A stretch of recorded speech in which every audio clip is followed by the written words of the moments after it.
Okay सही है, all is good. Okay चलिए देखिए, फंडामेंटल ड्यूटी समझिए एक्चुअली में है क्या। इसको आप जब समझ जाएंगे तो आपको कहानी पिक्चर एकदम क्लियर हो जाएगी। ये ड्यूटी आया क्यों, इसकी शुरुआत कैसे होती है, इन सब के बारे में थोड़ा सा जान लेते हैं। ठीक है भाई, एक थोड़ा चौड़ा हो जाए भाई।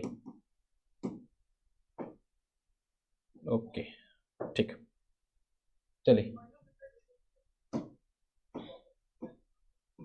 फंडा, FUNDA, फंडामेंटल ड्यूटीज, ठीक है, जिसे आप लोग हिंदी में कहते हैं मूल अधिकार। ठीक है, मूल अधिकार। अब फंडामेंटल ड्यूटी है क्या, संविधान में जोड़ा क्यों गया, इसके बारे में समझिए। देखिए, इमरजेंसी का टाइम चल रहा था, आपको पता है कि 1975-76 के आसपास जब इमरजेंसी पीरियड चल रहा था, तो कांग्रेस की जो सरकार थी, ठीक है, ये सब नोट करते जाइएगा, जो मैं बताऊंगा उसको समझते जाइएगा। ठीक है, इस समय थी आपकी कांग्रेस का, कभी कभी स्टेटमेंट बनाता है तो ऐसे बना देता है कि कौन सी सरकार थी, और यहाँ की जो प्रधानमंत्री थी वो थी आपकी PM जो थी वो थी आपकी IG, ठीक है, इंदिरा गांधी जी।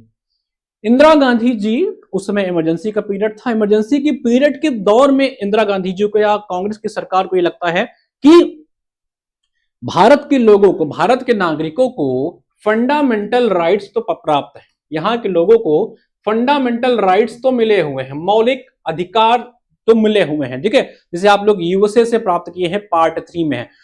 यहाँ के लोगों को फंडामेंटल राइट्स तो पता है, ठीक है, कहानी तो इनको खूब आती है कि हमको ये नहीं मिला, हमको नहीं मिला, लेकिन क्या यहाँ के लोगों को कर्तव्य का भी पता है कि नहीं पता है। ठीक है, यहाँ ये पता है कि हाँ ये मेरा है, ठीक है, ये मेरा है, ये पता है, लेकिन इसकी सुरक्षा कैसी करनी है, इसका केयर कैसे करना है, क्या ये आपको आता है कि नहीं आता है। तो भैया सरकार को लगा कि कुछ ना कुछ संविधान में कमी है। ठीक है, संविधान में एक चीज की कमी है, लोगों का अधिकार तो इनको है, लेकिन लोगों का जो अधिकार तो है, ठीक है, लेकिन जो है लोगों को कर्तव्य नहीं पता है। तो फंडामेंटल ड्यूटी जो होगा वो मूल अधिकार की जगह इन्होंने मूल कर्तव्य को भी ऐड कर दिया। ठीक है, यहां पे अधिकार के साथ साथ मूल कर्तव्यों की भी पुष्टि कर दी गई। ठीक है भाई, तो इसको समझिएगा। देखिए, अब उस समय क्या था, थोड़ा रसिया से भारत का बहुत बनता था उस समय। इमरजेंसी के टाइम पे रूस से इंडिया का काफी अच्छा पैचअप था, इंदिरा गांधी का भी अच्छा जनसंपर्क था रूस के साथ। तो फंडामेंटल जो राइट्स आपके मूल कर्तव्य हैं, जो फंडामेंटल ड्यूटीज हैं, वो आपके लिए जाते हैं रूस से, USSR से इसको उठाया जाता है। ठीक है भाई, चलिए, आवाज वगैरह क्लियर है बिल्कुल। तो USSR से इसको लिया जाता है। ठीक है, ऑलरेडी इन्होंने ये जापान से उठाए होते हैं, तो हम लोग इनसे उठा ले। कहां पे, अब कोई चीज संविधान में नया जोड़ा जा रहा है तो भैया ABCD तो लगाना ही पड़ेगा, ये तो आपको पता ही है। ठीक है, तो पार्ट 4A में इसको ऐड कर दिया जाता है। एक कमेटी बनाई जाती है, स्वर्ण सिंह कमेटी। ठीक है, स्वर्ण सिंह कमेटी बनाई जाती है। स्वर्ण सिंह जी एक कमेटी बनाते हैं और इस कमेटी में कई सारे मेंबर्स होते हैं। ठीक है, अभी उनके बारे में पढ़ेंगे।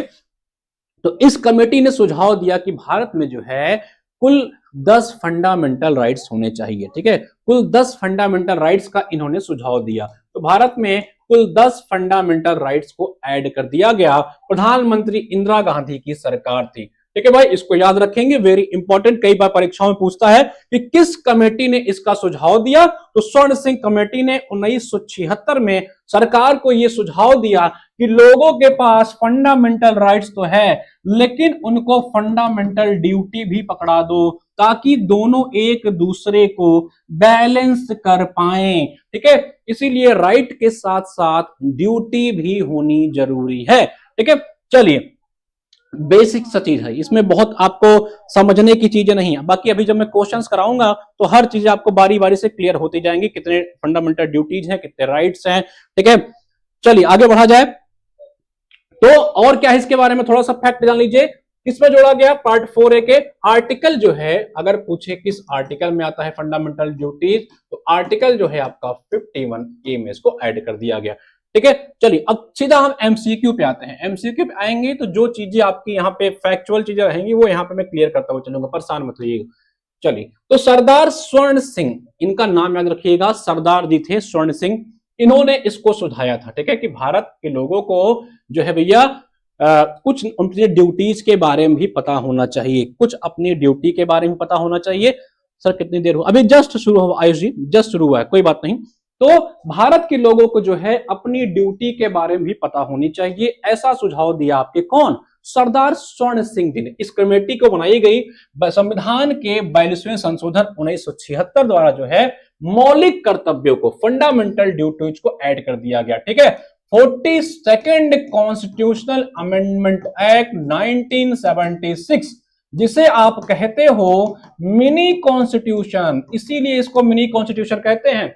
एक ऐसा संशोधन था जिसने प्रियम्बल तक को नहीं छोड़ा, प्रियम्बल तक में बदलाव, फंडामेंटल राइट्स में बदलाव, डीपीएसपी में बदलाव, अब आपको ड्यूटीज में भी आपके बदलाव देखने को मिले थे। ठीक है, मतलब एक नई चीज जोड़ दी गई, इसको ध्यान रखेंगे। ठीक है, बाद में और चीजें अपडेट होती गई तो 86वां संवैधानिक संशोधन आता है, इसको याद रखेंगे।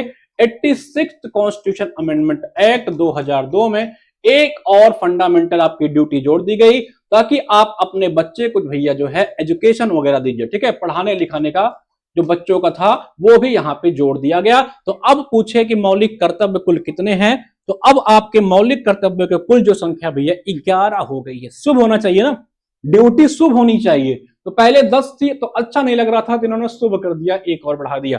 ठीक है, चलिए कहां से हम लोग ने इसको लिया है, हमने इसको रसिया से लिया है, यूएसएसआर के तहत लिया है। पार्ट 4 के आर्टिकल 51 में इसको समझाया गया है। ठीक है, सिंपल सा कॉन्सेप्ट था कि लोगों को राइट्स मिले हैं तो लोगों को कुछ ना कुछ रिस्पॉन्सिबिलिटीज भी होनी चाहिए। चलिए, responsibility without right is nothing, याद रखिएगा, विवेकानंद की लाइन है। अगर आपको अधिकार मिलते हैं, अगर आपको ड्यूटी में कर्तव्य मिलते हैं, रिस्पॉन्सिबिलिटी मिलती है, लेकिन आपको अधिकार नहीं है, तो ऐसी रिस्पॉन्सिबिलिटी बेकार है, तो एक दूसरे के पूरक हो जाते हैं। चलिए, तो 11 जो आपके ड्यूटीज है उसके बारे में बात करेंगे। जहां यहां पे 1 2 लिखा है ना, इसको आप ए बी सी डी भी समझते चलिएगा। पहला क्या होगा, it shall be duty of every citizen to abide by the constitution and respect its ideals. संविधान का आप सभी को पालन करना है, साथ ही साथ संविधान के नियमों का पालन करिए, उसका सम्मान करना है, इसको भी याद रखिएगा। उसके आदर्शों का, इसके संस्थाओं का, आपके राष्ट्र ध्वज जो है, आपके राष्ट्रगान याद रखिएगा। यहाँ पे नेशनल एंथीम लिखा गया है। अभी वंदे मातरम बहुत चर्चा में आए हैं आपके। वंदे मातरम क्या है आपका, नेशनल एंथीम है कि नेशनल सॉन्ग है, कमेंट सेक्शन में बताओ। तो यहां पे भी देखोगे नेशनल एंथीम लिखा है, नेशनल एंथम जिसे आप कहते हैं राष्ट्रगान। अगर एग्जाम में स्टेटमेंट बनाएगा ना तो यहां राष्ट्रगीत लिख सकता है, इसको ध्यान दीजिएगा परीक्षा में। ठीक है, यानी कि आपको अपने, आपका जो नेशनल फ्लैग है इसकी रिस्पेक्ट करनी है, जो आपके भारत में इंस्टीट्यूशंस हैं उसकी रिस्पेक्ट करनी है, जो कॉन्स्टिट्यूशन के आइडियल्स हैं, चाहे उसके प्रियम्बल में हो, चाहे फंडामेंटल राइट्स में हो, चाहे उसके डीपीएसपी में हो, या अदर्स जो भी जो आपके संविधान के आइडियल्स हैं, उसके चीजें हैं, उसको आपको पालन करना है। ध्यान रखिएगा, ये नेशनल एंथम है, इसको विशेष रूप से ध्यान दीजिएगा। और वंदे मातरम जो है वो आपका नेशनल सॉन्ग है। ठीक है भाई, तो एग्जाम में जब पूछेगा तो यहां पे बदलने का प्रयास करिएगा, लेकिन आपको समझना है। अगला क्या करना है, स्वतंत्रता के लिए हमारे राष्ट्रीय आंदोलनों को प्रेरित करने वाले उच्च आदर्शों को हृदय में संजोए रखें और उनका पालन करें। Cherish and follow noble ideal that inspired our national struggle for freedom. ऐसी चीजों को अपने मन में संजोए रखें जो भारत की स्वतंत्रता को अपने मन में बढ़ाते हैं। भारत माता की जय नारा आपको लगाते रहना है, बोलते रहना है कि भैया सारे जहां से अच्छा हिंदुस्तान हमारा। तो इनडायरेक्ट इसका यही मतलब है, इसको विशेष ध्यान रखिएगा, ये भी आपकी एक ड्यूटी हो जाएगी। भारत की संप्रभुता, भारत की एकता, भारत की अखंडता, इन सभी चीजों की रक्षा करनी है जो ऑलरेडी आपके प्रियम्बल्स में जोड़ दी गई हैं, उसकी भी आपको ध्यान रखना है। कोई भी देश का नागरिक अगर चाहता है कि वो भारत छोड़ना चाहता है, किसी और देश की नागरिकता लेना चाहता है तो चला जाए, लेकिन अगर रहना है तो देश में भैया यूनिटी के साथ रहना है, इंटीग्रिटी के साथ रहना है। कोई भी राज्य ये कभी नहीं कह सकता है वो भारत से अलग होगा, तो ये भी आपकी है। तीसरे में बात करी गई इसकी, कभी कभी एग्जाम में ABCD करके देता है, इसको ध्यान रखिएगा, ABC। ठीक है, चलिए अगला देख लेते हैं क्या है आपकी ड्यूटी। ये सारी आपकी ड्यूटी है, कहीं इस ड्यूटी में ये भी तो नहीं लिख दिया ना कि पढ़ाई लिखाई करो, मन लगा करके नौकरी वोकरी लो, IAS OAS बनो। ठीक है, ये भी ऐड करना चाहिए था इंदिरा गांधी को। अब ये मोदी जी से रिक्वेस्ट किया जाएगा कि सर कुछ आप बढ़ाइए, 11 ड्यूटी में 4-5 और बढ़ाइए। चलिए अगला क्या है, देश की रक्षा करें। अपने देश की रक्षा करें। जब भी आपको आवश्यकता, जब भी देश को आवश्यकता होगी, आपको अपने देश की रक्षा करनी है। यहाँ के इंटरनली एक्सटर्नली किसी भी तरीके से आपको देश की रक्षा करनी चाहिए।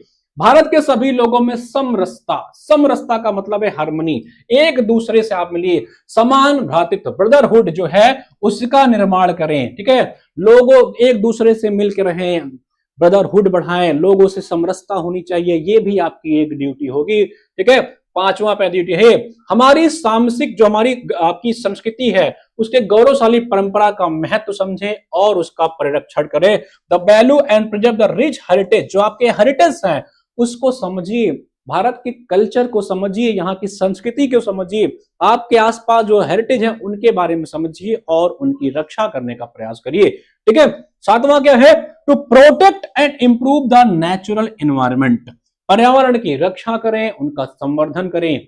याद है ये आपके डीपीएस में भी किसकी चर्चा आई थी, इन्वायरमेंट की चर्चा आपके डीपीएस में भी आई थी। आवाज होगा क्लियर ना भाई? Good evening sir, good evening भाई।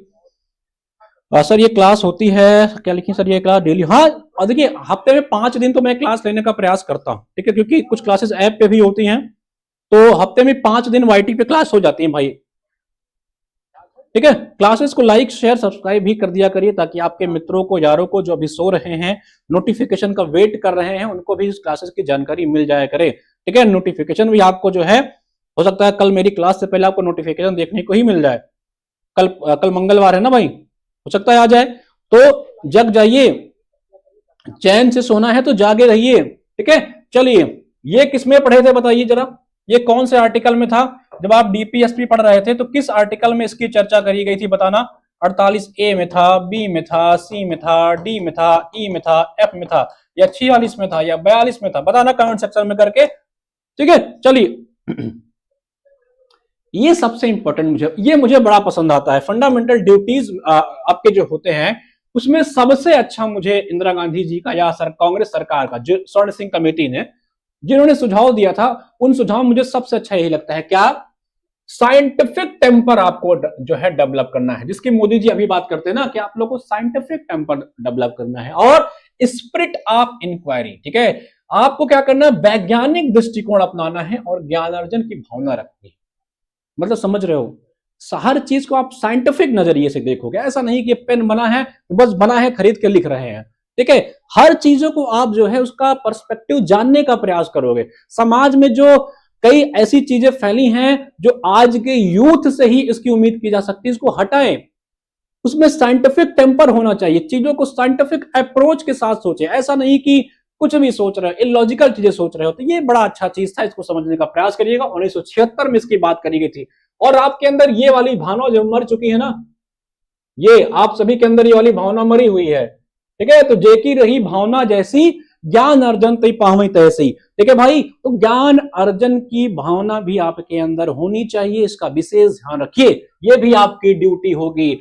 सार्वजनिक संपत्ति को सुरक्षित रखें, ऐसा नहीं है कि ये आपकी संपत्ति है, लिखा हुआ है, तो आपने उसको उठाया और घर लेकर के निकल आए कि भैया लिखा था ये हमारी संपत्ति है, ये तो आपकी संपत्ति है और इसकी रक्षा करने के लिए उठा लाए घर पे। तो इसका विशेष ध्यान रखिएगा। ठीक है, बिल्कुल 48A में है और 51G में है, बिल्कुल सही बात है। तो क्या करना है, सेफ गार्ड पब्लिक प्रॉपर्टी, जो सार्वजनिक संपत्ति है, सड़क पे कोई चीज अगर लगा हुआ है, बत्ती उत्ती लगी है, अभी इलाहाबाद में चले जाओगे, माघ मेला लगा हुआ है इस समय, शास्त्री पुल पे जाओगे तो वहां भोर में चले जाओगे तो वहां लोग ऐसे आरी से उसके जो रेलिंग होती है ना पुल के, उसको काटते हुए मिलेंगे। उस सार्वजनिक संपत्ति की रक्षा कर रहे हैं, उसको लेंगे, जाएंगे, बढ़िया बेच बाज करके मौज मस्ती काटेंगे। स्ट्रीट लाइट पर देखे अभी ये लखनऊ में मोदी जी आए हुए थे, गमला उठा ले गए सब लोग। ठीक है, सार्वजनिक संपत्ति की रक्षा हो रही थी, गमला रखा था, बढ़िया मोदी जी के स्वागत में निपटा दिए गमले को। तो ये भी भैया आपकी ड्यूटी है, इसको याद रखेंगे। चलिए, व्यक्तिगत एवं सामूहिक गतिविधियों के सभी क्षेत्रों में उत्कर्ष की ओर बढ़ने का सतत प्रयास करें। ठीक है, क्या करना है आपको, ऐसी कलेक्टिविटी या इंडिविजुअल या कलेक्टिव एक्टिविटी करना है जो सस्टेनेबल डेवलपमेंट की ओर आपको ले जाए, इसका भी विशेष ध्यान रखना है। ठीक है, और क्या है, माता पिता या संरक्षक द्वारा जो आपका ये जोड़ा गया है 86th कॉन्स्टिट्यूशन अमेंडमेंट एक्ट के द्वारा जोड़ा गया है 2002 में, क्या होगा, माता पिता या संरक्षक माता पिता या संरक्षक, इस टर्म का विशेष ध्यान रखना है। कौन सा? ये वाला गार्जियन। गार्जियन जिसकी आपके प्रति गर्ज हो, जिसके आपकी प्रति गर्ज हो, जो चाहता हो कि आप पढ़ें लिखें, आईएएस वाईएएस या असिस्टेंट प्रोफेसर जो बनना चाहते हैं उन्हें, वही होगा गार्जियन। तो संविधान को पता था कि बच्चे बहुत नाटक बताएंगे, ठीक है, कि हमारे माता पिता हमको पढ़ाना नहीं चाहते हैं, उन्होंने जानबूझकर इस ड्यूटी में एक और टर्म यूज कर दिया, गार्जियन। तो भैया ये आपके माता पिता के या तो आपके गार्जियन की ड्यूटी होगी, किसकी? कि वो 6 साल से लेकर के 14 साल के बच्चों की पढ़ाई लिखाई का, पेंसिल कलम का विशेष ध्यान रखेंगे। ठीक है भाई, वॉइस वगैरह क्लियर है? वॉइस वगैरह क्लियर है दोस्तों? चलिए